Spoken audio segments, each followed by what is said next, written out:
The 1980s in rural Nebraska didn't look like the movies. There were no neon lights or synth pop soundtracks in O'Neill.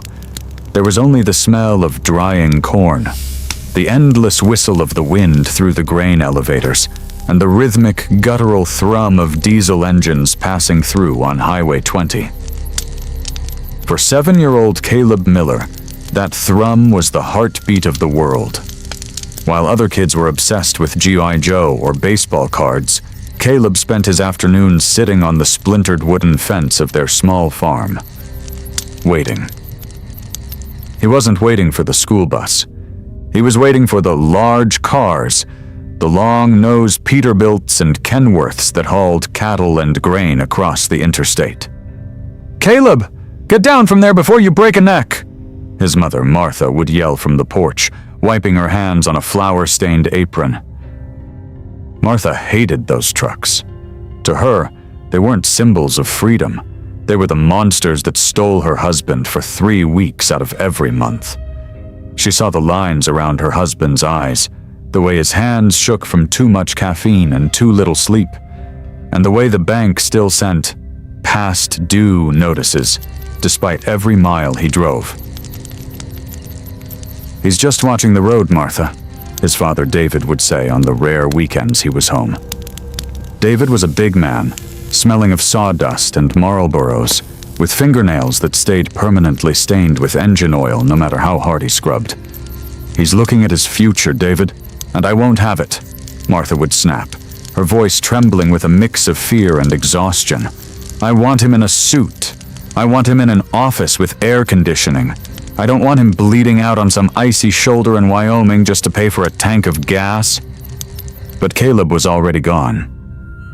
By the age of 10, Caleb didn't just watch the trucks. He studied them. He had a stack of Overdrive magazines hidden under his mattress like they were contraband. He knew the difference between a Cummins and a Caterpillar engine by the sound of the idle. He knew that a Jake brake sounded like a machine gun when a driver geared down for the turn into the coupe. One Saturday, David was out in the yard, swearing at the open hood of his 1974 Freightliner. The old girl, as he called it, was coughing white smoke and refused to turn over. "Damn injectors," David growled, throwing a wrench into the dirt. "I've got a load of hogs that needs to be in Omaha by Monday, or we don't eat." Caleb, 12 years old now and skinny as a rail, stepped out from the shadows of the barn. He didn't say anything at first. He just looked at the engine block, his eyes moving over the fuel lines and the pump with the intensity of a surgeon. "Dad?" "Not now, Caleb. Go help your mother with the garden." "It's not the injectors," Caleb said softly. David paused, squinting at his son. "Excuse me?" "You're getting air in the return line. Look at the primer pump. The seal is cracked. It's sucking air every time you try to crank it." David looked at the pump. Then he looked at Caleb. He reached out, wiggled the housing, and saw a tiny, almost invisible hairline fracture in the rubber seal. "How the hell did you know that?" David asked, his voice a mix of pride and genuine shock. "I watched you fix it 2 years ago," Caleb replied. "And I read the manual you keep in the glove box. Page 42. Troubleshooting the fuel system." David went silent. He looked toward the house, where Martha was watching them through the kitchen window. Her face was a mask of redirected grief. She knew right then what she was up against. She wasn't fighting a phase, she was fighting a calling. "Don't tell your mother," David whispered, handing Caleb a clean rag. "Now grab that 9/16 wrench and get in here. If you're gonna be a grease monkey, you're gonna be the best damn grease monkey in the state." That was the day the pact was made. A secret education in the dirt and the oil, hidden from a mother who only wanted her son to be safe, while the boy only wanted to be legendary. By 1986, the farm in Nebraska felt less like a home and more like a waiting room. Caleb was 17 now, a quiet young man with broad shoulders and grease permanently etched into the calluses of his palms. He had spent his high school years leading a double life, a decent student by day to please his mother, and a master mechanic by night in the shadow of his father's rig. But the farm was dying. A brutal drought and soaring interest rates were strangling the Midwest. The past due notices weren't just letters anymore. They were threats. David looked older than his 45 years. His back was a map of old injuries, and his right hand had started to lock up in the cold, a gift from 2 decades of shifting heavy gears. When the call came for a specialized heavy haul up to the north slope of Alaska, David didn't hesitate. It paid 3 times the lower 48 rate. It was enough to save the farm. "You aren't going alone, David. Not with your back the way it is," Martha said, her voice sharp with panic as she watched him pack a duffel bag in the kitchen. "I have to, Martha. The bank doesn't care about my spine. They care about the mortgage," David growled, leaning heavily on the table. Caleb stood in the doorway, his eyes fixed on his father. "I'm going with him." The room went dead silent. Martha turned, her eyes wide. "No, absolutely not. You have finals. You have a life here." "I have a life where the house is still ours, Mom," Caleb said, his voice steady. "Dad can't chain up those tires alone. He can't crawl under the chassis in 40 below weather to torch the brakes if they freeze. He needs a second pair of hands. My hands." David looked at his son. He saw the boy who had memorized every torque spec for a Cummins N14. He saw the only person he trusted with his life. "He's coming," David said, his voice final. Martha didn't scream. She just sat down and put her face in her hands. She knew the road had finally won. They crossed the border into Alaska 4 days later. The world changed.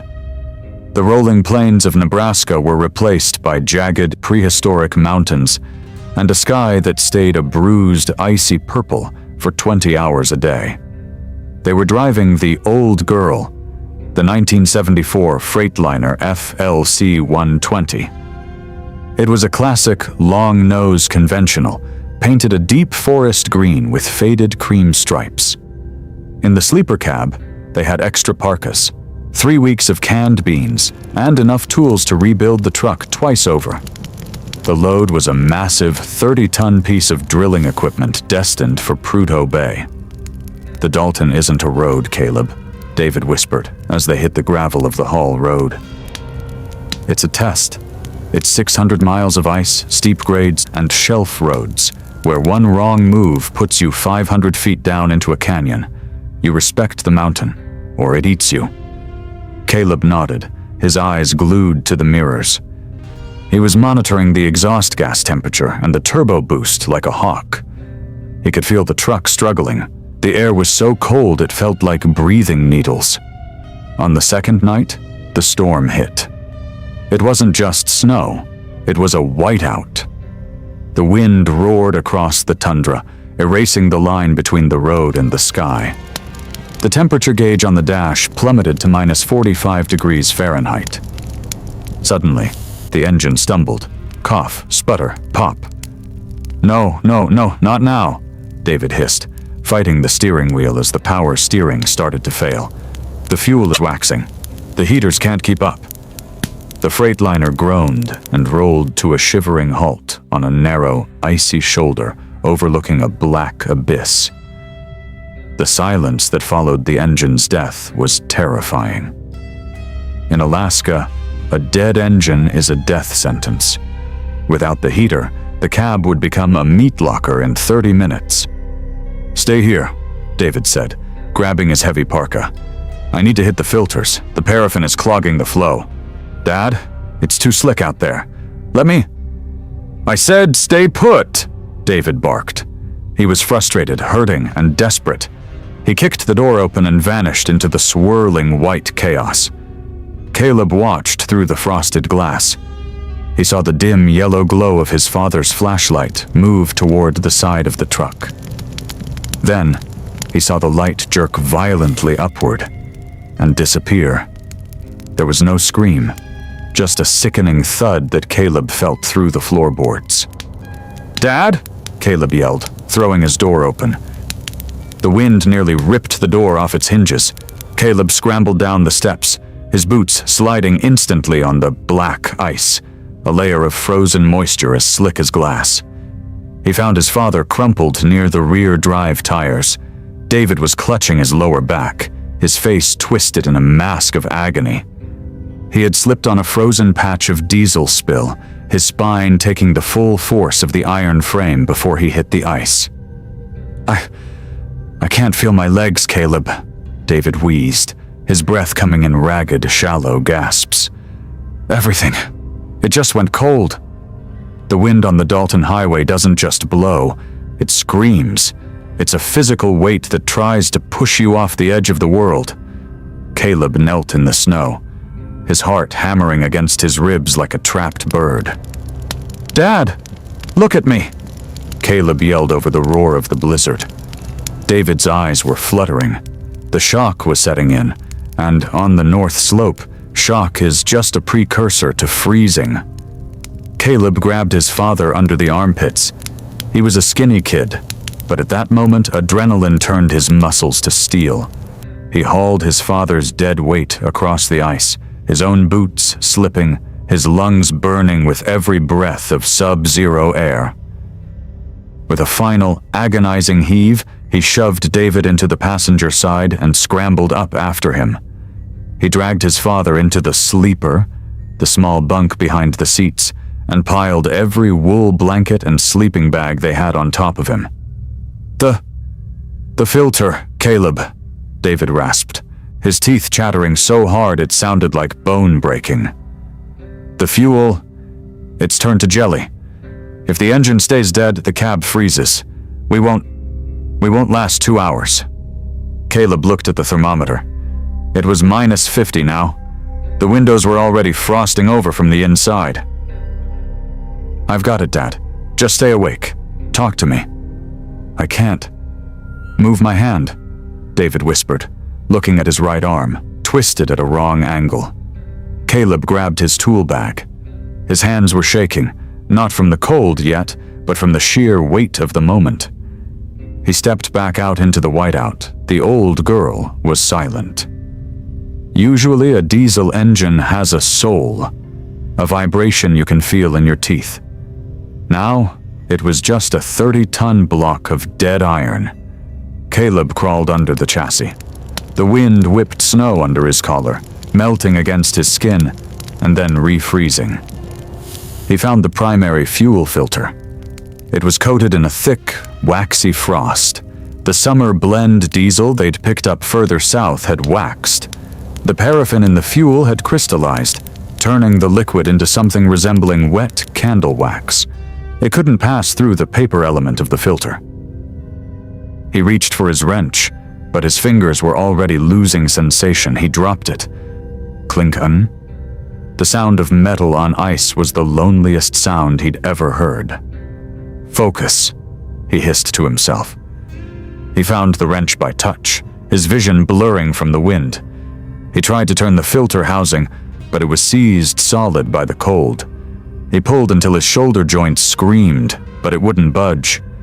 He remembered what his father told him years ago. "Sometimes, Caleb, you can't force a machine. You have to trick it." Caleb scrambled back into the cab. He grabbed a small propane torch they used for thawing locks and a gallon of 911 fuel additive, pure chemical fire. He went back under. He shielded the torch with his own body, the flame a tiny blue ghost in the dark. He warmed the metal housing of the filter just enough to break the icy seal. Then, he did something he'd only read about in old manuals. He took off his own leather belt. He looped the belt around the filter, creating a makeshift strap wrench. He braced his feet against the tire and pulled with everything he had. Creak. The filter gave way. Fuel spilled out. Stinging, freezing diesel ran down his arms, soaking into his sleeves. It felt like liquid nitrogen, a burning cold that made him want to vomit. But he didn't stop. He slammed the new filter in, drenched it in the chemical additive, and screwed it tight. Caleb climbed back into the driver's seat. His arms were white, the diesel-soaked fabric of his coat beginning to stiffen like cardboard. "Dad? Dad, I'm back!" he gasped. David didn't answer. He was unconscious, his breathing shallow. Caleb turned the key. Whir, clunk. The batteries were dying. The cold had sucked the life out of them. "Come on, you old girl," Caleb begged, his forehead pressed against the steering wheel. "Not today. Not for me. For him." He waited. He counted to 10, letting the glow plugs get as hot as they possibly could in the frozen block. He turned the key again. The starter struggled. It sounded like a dying heartbeat. Then, one cylinder fired. Thump. Then another. Thump, thump. A massive cloud of black soot erupted from the stacks, and then the glorious, deafening roar of the Cummins. N14 filled the cab. The vibration returned. The heat began to creep, inch by agonizing inch through the vents. Caleb didn't celebrate. He moved to the driver's seat and looked at the maze of gears. He had never driven a loaded rig on a mountain, especially not a 15-speed Road Ranger transmission. He looked at the map, then at his father's pale face in the rearview mirror. "Hold on, Dad," Caleb whispered. He pushed the heavy clutch in, felt the gears grind for a second, and then found first. He released the air brakes, a loud psh that signaled the giant was awake. Slowly, the 18-wheeler began to crawl forward into the heart of the storm. The cab of the Freightliner was no longer a sanctuary. It was a cockpit in the middle of a war zone. Caleb gripped the massive steering wheel, his knuckles white against the black plastic. He had watched his father shift these gears 1,000 times, but doing it himself, with 30 tons of steel pushing him down an icy mountain, was a different reality. "Double clutch, Caleb, don't rush it," he whispered to himself, echoing his father's voice in his head. He pushed the gear lever into third, then fourth. The transmission groaned, a metallic protest that vibrated through his boots. He was heading down a stretch of the Dalton known as the roller coaster, a series of steep, terrifying grades where the wind could flip a trailer like a toy. In the sleeper, David groaned.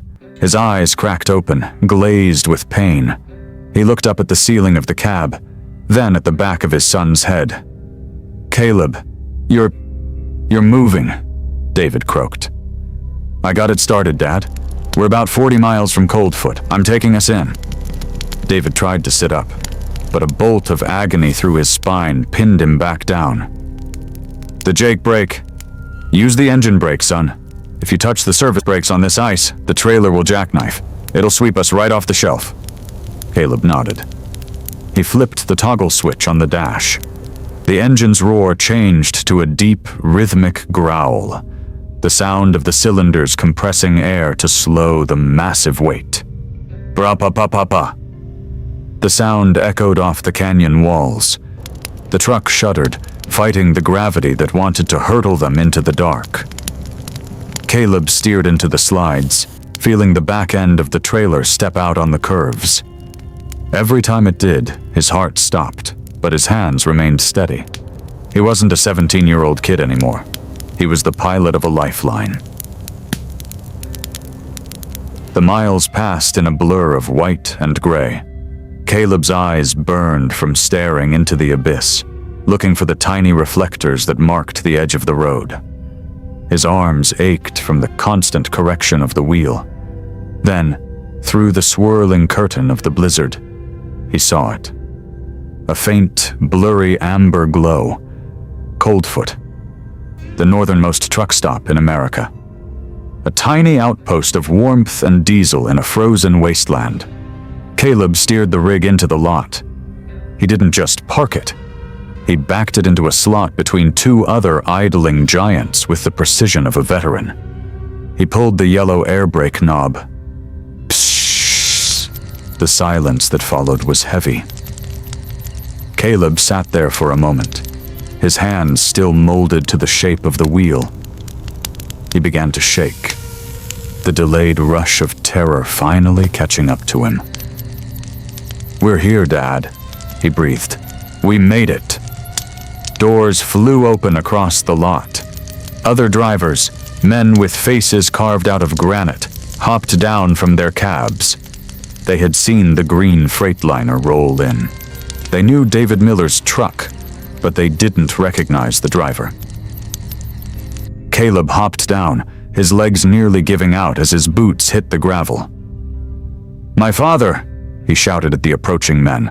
"He's hurt! He fell! I think his back is broken." 2 hours later, the wind was still howling outside the small clinic in Coldfoot, but inside, it was quiet. David was stabilized on a stretcher, waiting for a medevac flight to Fairbanks. His right arm was in a sling, and he was heavily medicated, but he was alive. He looked up as Caleb walked into the room. Caleb was covered in grease, his face streaked with soot, and his hands were wrapped in bandages where the diesel had burned the skin. David reached out with his good hand and pulled something from his pocket. It was a heavy brass key ring with the logo of the old girl on it. "The company called," David said softly. "They heard what happened. They said the load was delivered on time. They've already wired the bonus." He placed the keys in Caleb's hand. "Your mother. She's gonna be furious." David smiled weakly, a single tear cutting through the dust on his cheek. "But she can't argue with a hero. You saved the farm, Caleb, and you saved me." Caleb looked at the keys. He felt the weight of them, not just the metal, but the tradition, the responsibility and freedom they represented. "I'm going back out there, Dad," Caleb said. "Someone has to drive the rig back down to the lower 48. David nodded. "I know. Just remember, the machine only goes as far as the man takes it. And you're a hell of a man, Caleb Miller." 15 years later, a sleek, modern Peterbilt pulled into a rest stop in Nebraska.